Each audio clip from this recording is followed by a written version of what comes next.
திரு ஸ்டாலின் அவர்களே, நாங்கள் எப்பொழுதும் அடிமை கிடையாது.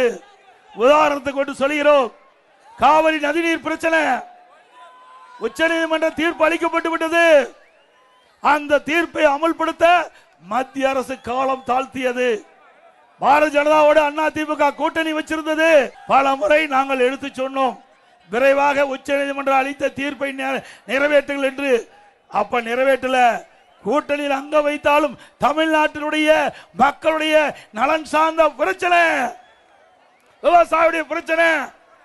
நம்முடைய நாடாளுமன்ற 37 பேர் இன்றைக்கு உடனடியாக உச்ச நீதிமன்றம் அளித்த தீர்ப்பை நீங்கள் அமுல்படுத்த வேண்டும் என்று கோரிக்கை வச்சு 22 நாட்கள் நாடாளுமன்றத்தை முடக்கிய கட்சி அண்ணா திமுக கட்சி.